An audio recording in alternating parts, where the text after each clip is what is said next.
Igreja, que a graça e a paz da parte de Deus, o nosso Pai, e do nosso Senhor e Salvador Jesus Cristo esteja com todos.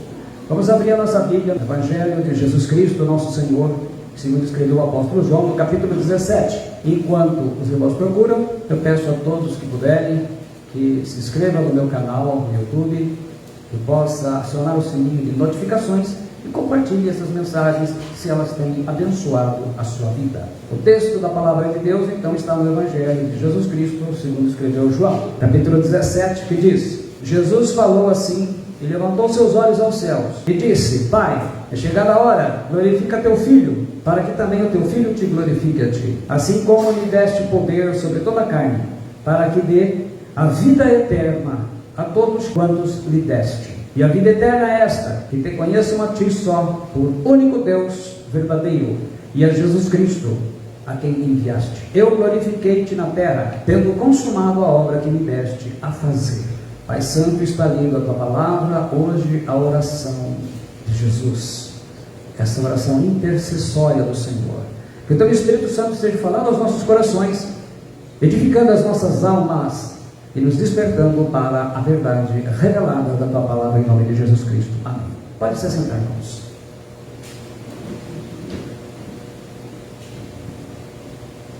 Nós aprendemos na palavra de Deus as 7 certezas: certeza da salvação, a certeza do perdão de Deus, a certeza da vida eterna, né? Morar na Nova Jerusalém, a certeza da vitória, a certeza da direção de Deus, a certeza do amor de Deus e a certeza de fazer parte do arrebatamento da igreja. Hoje nós vamos falar sobre a vida eterna. Aqui Jesus disse a vida eterna. Vocês sabem que o ensino errado, ele leva à atitude errada. E um ensino que tem sido propagado erradamente no meio da igreja é que quando se fala em vida eterna, o sujeito pensa vida pós-morte. Então quando está chegando no finalzinho da vida, a pessoa, né, alguns até procuram se dar emendadinha, acerta e vai embora. Tem outros que nem isso fazem. Mas é muito curioso que a gente vê as pessoas quando acontece de morrer. Então, a pessoa era bondosa, tinha muita fé, foi para os braços do Pai, está no céu, né? E a gente vê muitas pessoas morrendo, né? Covid e outras enfermidades. Vamos ver o que Jesus ensinou sobre a vida eterna e que se depois os apóstolos transformou em doutrina. Primeiro ele fala aqui: assim como me deste poder sobre toda a carne, para que dê a vida eterna a todos quanto lhe deste. Quer dizer, então não é para todo mundo. A vida eterna será dada àqueles que o Pai lhe deu. Isto é, muitos vão ouvir, são chamados, porém poucos os escolhidos. Tem muita gente que não vai aceitar. Aí ele fala que a vida eterna é esta: que te conheçam a ti só, por único Deus verdadeiro, e a Jesus Cristo, a quem enviaste. Jesus, o homem, Cristo, Deus. Então, Deus se torna homem, se revela. A vida eterna está nele. Mas ele fala que a vida eterna é que te conheçam. O verbo conhecer aqui, em grego, gnoseco, é uma expressão idiomática judaica. Jesus era judeu, né? Para a vida íntima entre marido e mulher. Ela aparece, por exemplo, em Mateus 1,25, onde fala que José não conheceu Maria antes de Jesus nascer, né? E não a conheceu até que deu à luz a seu filho, o primogênito, e pôs-lhe o nome Jesus. Então, conhecer, ele fala que é um conhecimento fundamentado no quê? Em experiência pessoal. Então ela produz frutos, ela precisa produzir frutos. Como eu já falei várias vezes sobre fé. Aí inclusive, no encontro do sábado, dia 11, que nós fizemos o encontro da unidade das igrejas, eu ministrei a palavra, hoje até a publiquei. E a gente explica bem esse detalhe da fé. Então ele é um conhecimento obtido através de todos os sentidos. Os 5, paladar, audição, tato, olfato, visão é geral. Mas também além da mente e da revelação espiritual. Então, vida eterna, literalmente, significa vida do tempo por vir. Então, essa vida eterna, a gente tem que entender que ela é um relacionamento com o Pai e com o Filho. Então, ele usa um termo para falar de intimidade entre marido e mulher, porque é assim que se conhece. Então, ele está falando realmente para nós que a vida eterna, ela começa com um relacionamento. Conhecer a Deus como Adão, por exemplo, foi uma vida temporária, ela foi quebrada pelo pecado. A vida eterna não. Então a gente precisa entender que vida eterna não é apenas uma vida prolongada depois da morte. Isso faz parte, mas ela começa através do momento em que nós cremos em Jesus. Então vida eterna é o perfeito conhecimento do Pai através do Filho. E isso envolve comunhão e compromisso. No versículo 4 ele fala assim: eu glorifiquei-te na terra, tendo consumado a obra que me deste a fazer. Então o que acontece? O senso de responsabilidade, de compromisso, está naquele que está sendo tratado com a vida eterna. A graça nos é dada, mas ela produz frutos. Então a vida eterna te é dada e ela vai produzir os frutos. Isso faz com que você comece a acertar a sua vida com aquele que é eterno e perfeito. Para entender quando Pedro diz: sede perfeito como vosso Pai é perfeito. Jesus também falou isso: sede santos como vosso Pai é santo. Então ela envolve obediência e compromisso. É uma coisa que vai crescendo à medida em que a vida eterna vai sendo trabalhada em nossos corações, na nossa vida, né? Quando você era solteiro, quem é solteiro ainda vai entender o outro lado, né? Você ajudava em casa, a maioria ajuda em casa, mas você não tem a responsabilidade e o compromisso do casado. A moça solteira não tem o compromisso de ser esposa, de ser mãe, ainda que em algumas situações ela até acabe sendo mãe, né, o falecimento da mãe. O moço solteiro, ele não tem o compromisso de ser pai, de ser, na maioria das vezes, o provedor. Aí depois que você casa, você tem a responsabilidade de mãe e de esposa, na sua família, de pai e de marido. É da mesma forma assim, quando a gente era ímpio, a gente não tinha responsabilidade nem compromisso com a obra do Pai. Mas depois que a gente foi salvo e recebeu a vida eterna, então agora Jesus está trabalhando e nós temos esse compromisso porque melhora o nosso compromisso com o Pai. Em 1 João 5,20 nós vemos assim, que a vida eterna só é possível através de Jesus Cristo, o Filho de Deus. E sabemos que já o Filho de Deus é vindo e nos deu entendimento para que conheçamos ao verdadeiro, e no que é verdadeiro estamos, isto é, em seu Filho Jesus Cristo. Este é o verdadeiro Deus e a vida eterna. E depois, no 5,12 ele fala: quem tem o Filho tem a vida, quem não tem o Filho de Deus não tem. Então observa que não é terá, é tem.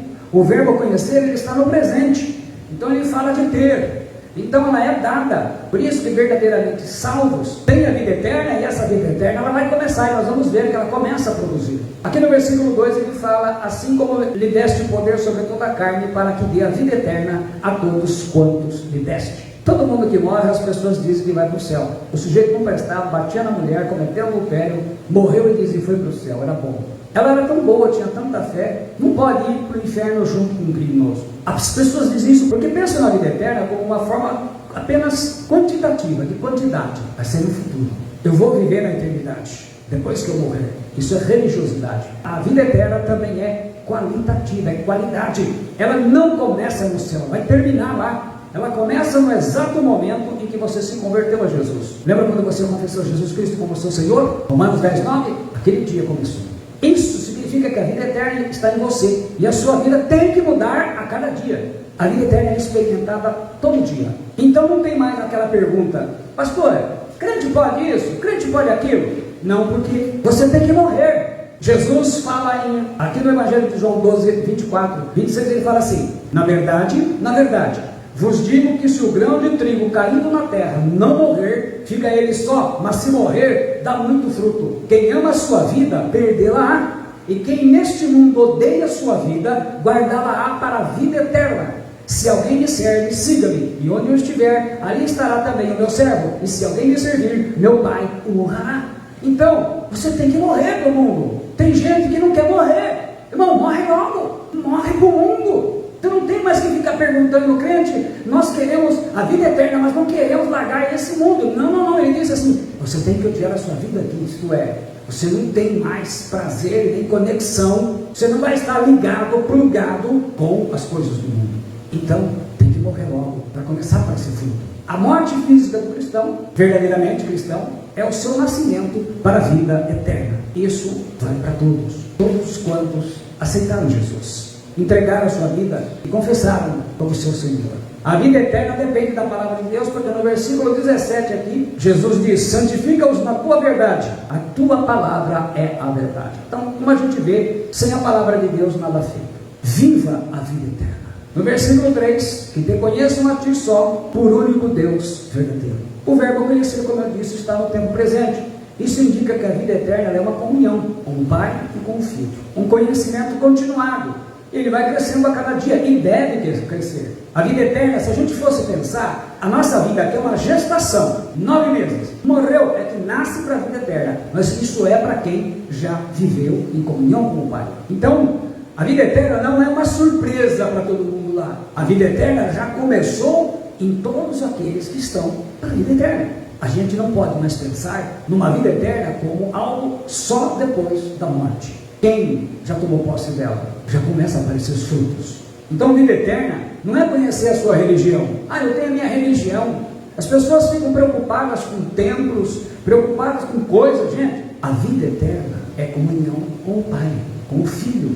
Não adianta pensar na religião, nos personagens santos que a sua religião venera. Isso é falta de conhecer a Deus. O que é o problema? Jesus disse assim no Evangelho de João 6,27: trabalhai não pela comida que perece, mas pela comida que permanece para a vida eterna, a qual o Filho do Homem nos dará, porque a este o Pai, Deus o selou. Se a gente pensar assim, você está construindo então a vida eterna. Você está construindo algo novo. Imagina que tudo isso aqui é a sua existência. Agora, essa parte em vermelho é sua parte nesta vida. Então tudo isso daqui é a sua existência. Mas a parte em vermelho é a vida aqui na Terra, é a sua gestação aqui. O que é o nosso problema? A gente vive só pensando nessa vida em vermelho, essa faixa em vermelho. A gente não está preocupado com a vida eterna.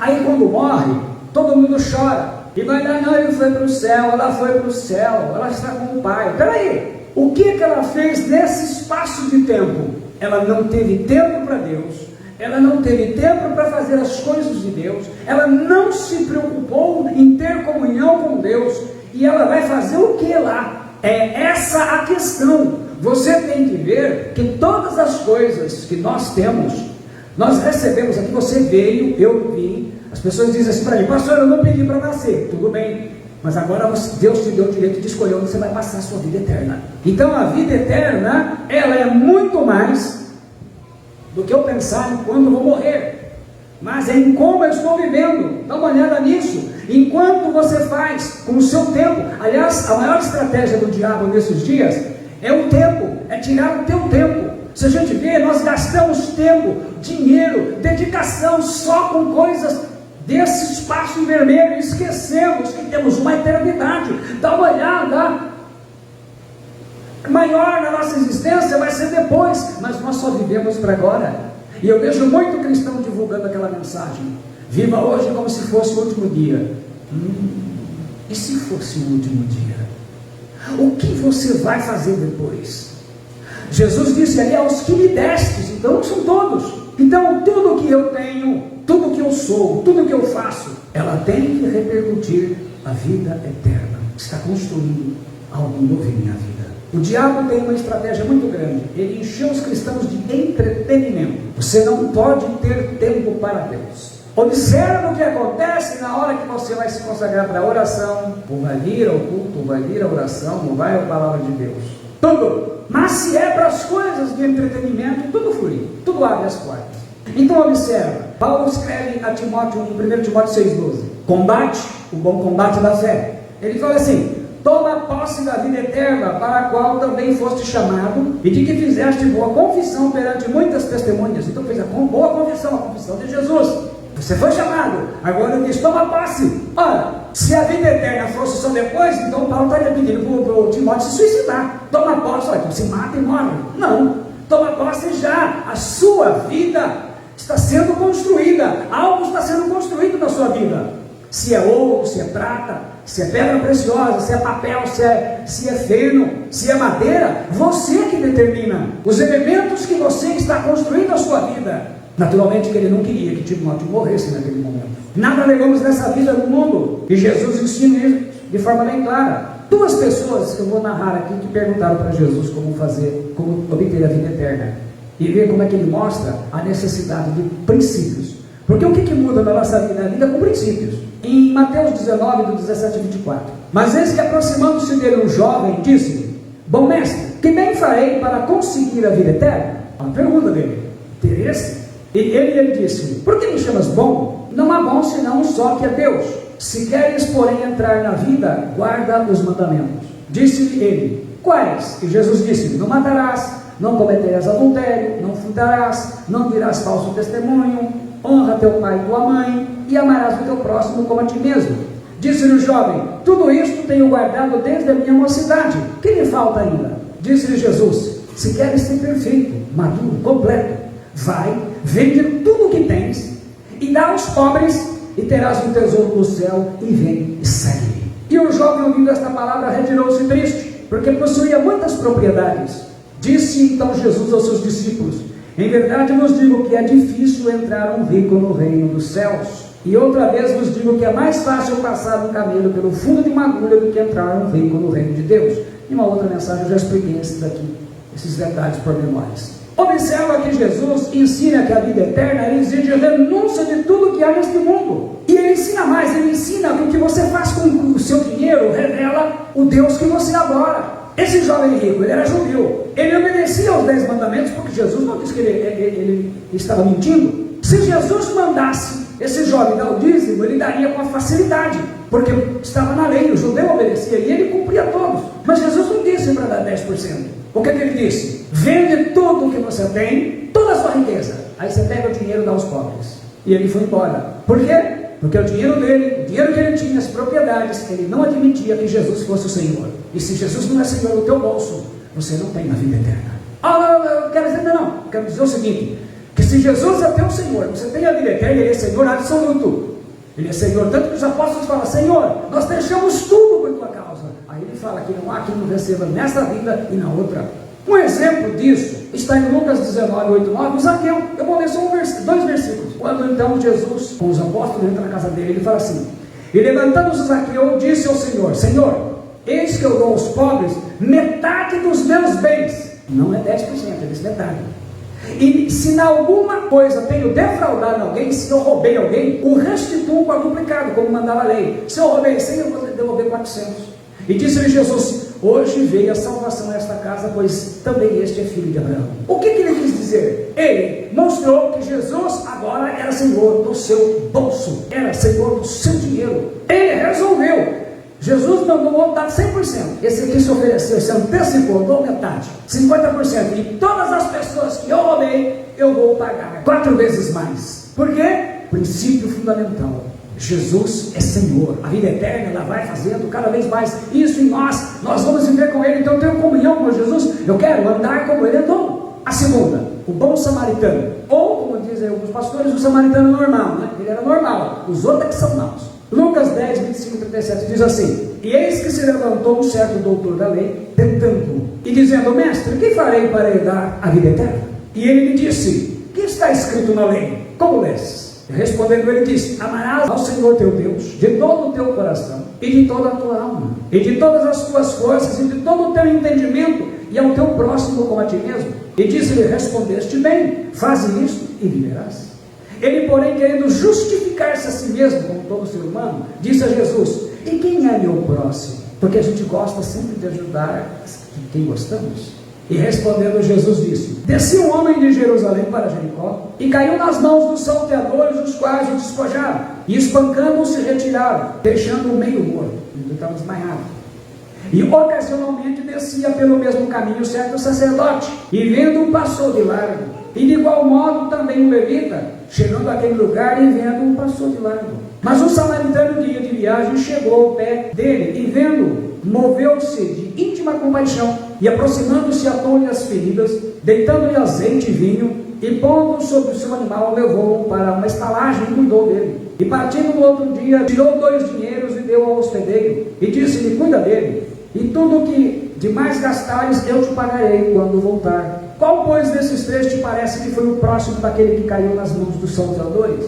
E ele disse: o que usou de misericórdia para com ele. Disse, pois, Jesus: vai e faze da mesma maneira. O que a gente precisa entender nessa passagem? Judeus e samaritanos, eles se odiavam, como hoje se odeiam árabes e judeus. Então veja bem, Jesus ensina que um judeu, ele foi assaltado, espancado e ele desmaiou. Aí veio o sacerdote, ele muda de calçada, né? Fez agora, mudou de lado, porque ele achou que o judeu estava morto. E aí ele ficaria impuro 7 dias, sem poder ir ao templo, fazer o serviço a Deus como manda a lei. Em seguida veio o levita, e muda de calçada também, porque ele achou que o judeu estava morto, seu irmão de raça. E aí ele teria que ficar, conforme manda a lei, 7 dias impuro, e não podia ir ao templo, fazer o serviço a Deus.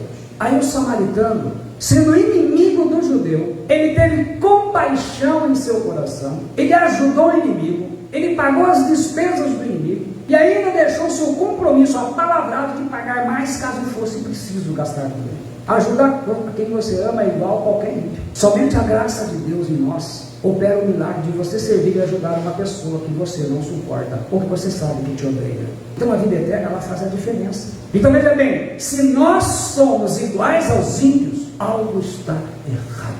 A vida eterna em suas obras. Apocalipse 20, capítulo 11, diz assim: e vi um grande trono branco, e o que estava sentado sobre ele, de cuja presença fugiu a terra e o céu, e não se achou lugar para eles.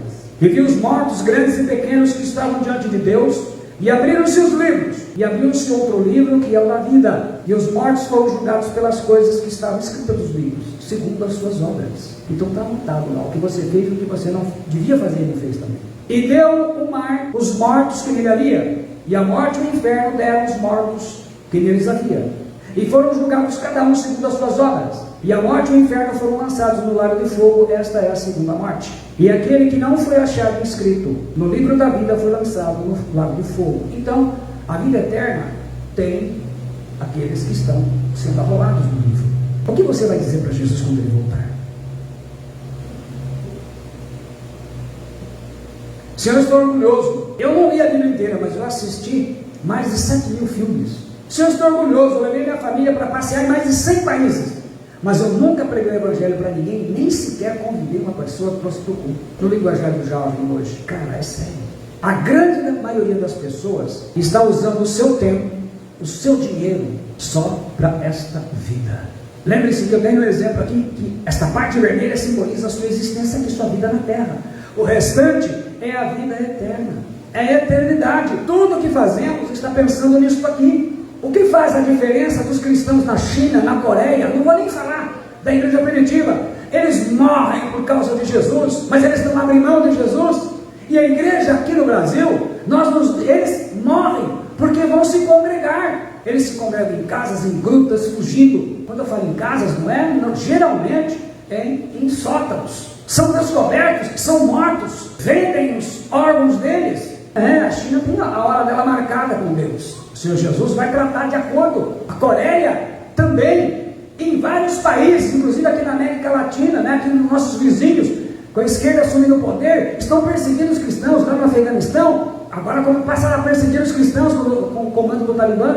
O que faz com que eles morram e não abrem mão? É por causa da certeza da vida eterna, está dentro do coração deles. A vida eterna está transformando as suas vidas. Aqui no Brasil, a igreja vai se congregar quando tem vontade. E pelo visto não está tendo vontade.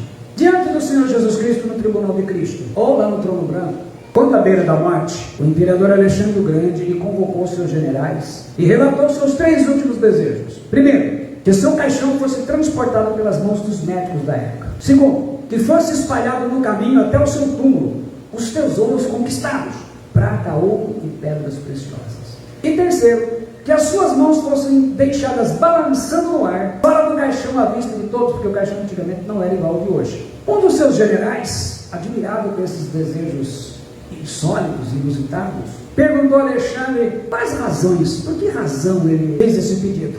E ele explicou: quero que os mais eminentes médicos carreguem meu caixão para mostrar que eles não têm poder de cura perante a morte. Ouviu o seu limite? Então, quando o médico se arroga, se acha Deus, ele vai aprender isso. Segundo, quero que o chão seja coberto pelos meus tesouros, para que as pessoas possam ver que os bens materiais que aqui conquistados, aqui permanecem. Então, não vamos levar nada daqui. E quero que as minhas mãos balancem ao vento, para que as pessoas possam ver que de mãos vazias viemos e de mãos vazias partimos. Somente as nossas obras farão diferença. Todos os bens que você conquista na vida servem apenas para essa vida e não serve para a vida eterna. Por isso, você nunca viu um caminhão de mudanças indo atrás de um cortejo fúnebre, atrás de um enterro. Todo o dinheiro que você conquistou não serve para a vida eterna. Por isso, você nunca viu um carro forte seguindo um carro fúnebre para a funerária. Provavelmente muita gente, você, eu, possamos nos arrepender do dinheiro gasto com coisas sem valor eterno. Nada fizemos com o nosso dinheiro que some ou agregue alguma coisa na outra vida, porque nós pensamos somente nesta. Tem gente vivendo esta vida achando que é eterna aqui. Um pregador, ele perguntou a certa altura do seu sermão: qual é o lugar mais rico do mundo? A igreja respondeu: a Suíça, os Estados Unidos, a Dinamarca, a Inglaterra. Ao que o pregador respondeu: Não, meus irmãos, minhas irmãs. É o cemitério. Ali estão igrejas que nunca foram abertas, famílias que nunca ouviram você pregar o Evangelho, empresas que nunca foram abertas, ministérios e dons que nunca nasceram ou nunca foram usados, todos enterrados. As maiores riquezas estão ali. Quanto tempo inútil, desperdiçado com tanta coisa inútil. E aí sim vão se arrepender de não ter pregado o Evangelho para a sua família. Tinha um senhor, ele era aparentemente cristão, como muitos se dizem hoje, mas era mais religioso. Ele viveu, como a maioria, só pensando na vida eterna depois, para esse momento, para essa vida. Ele criou 7 filhos, se tornou um homem rico, e deu de tudo de bom que os filhos podiam ter.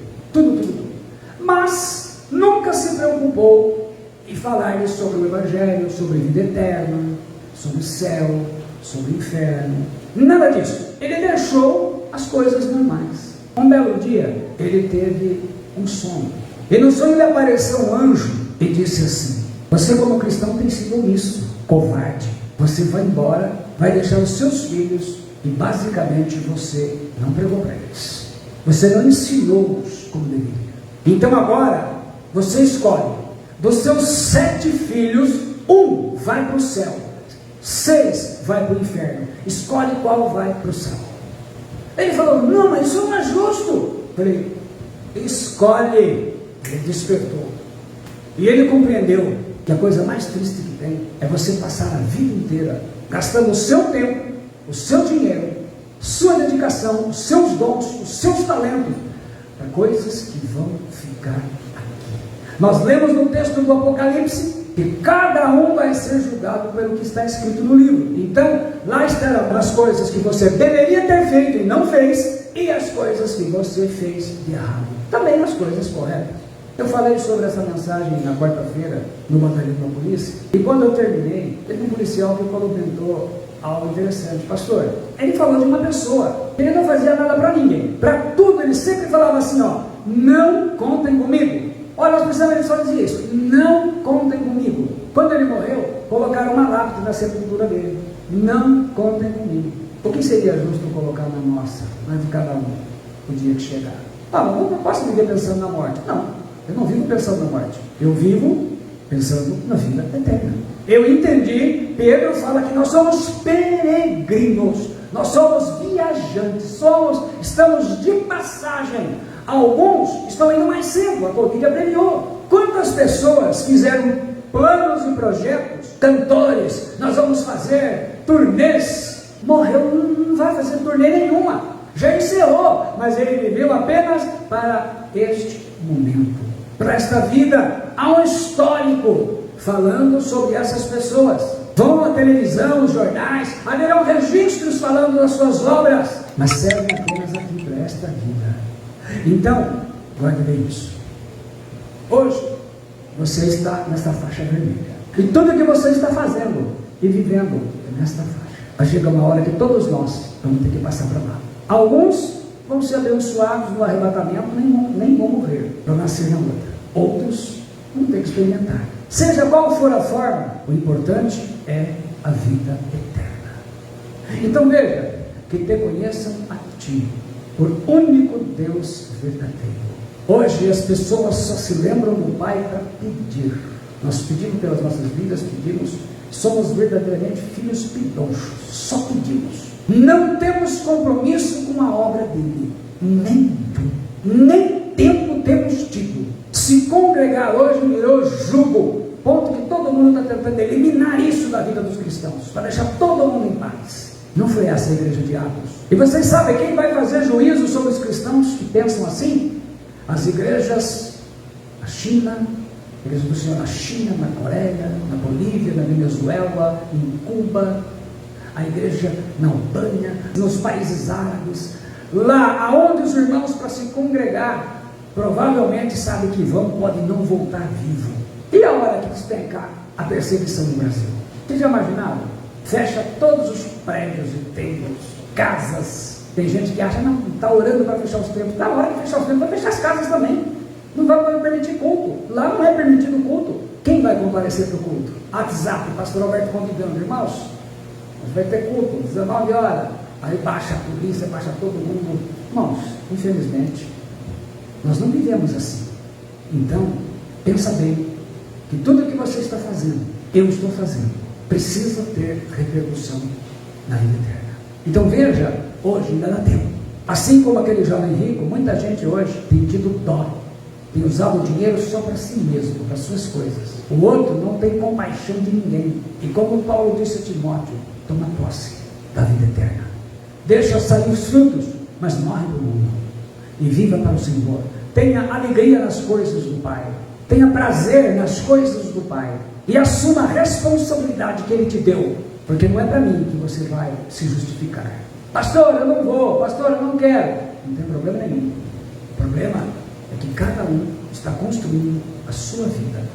E isso vai ter repercussão, ou não, na vida eterna.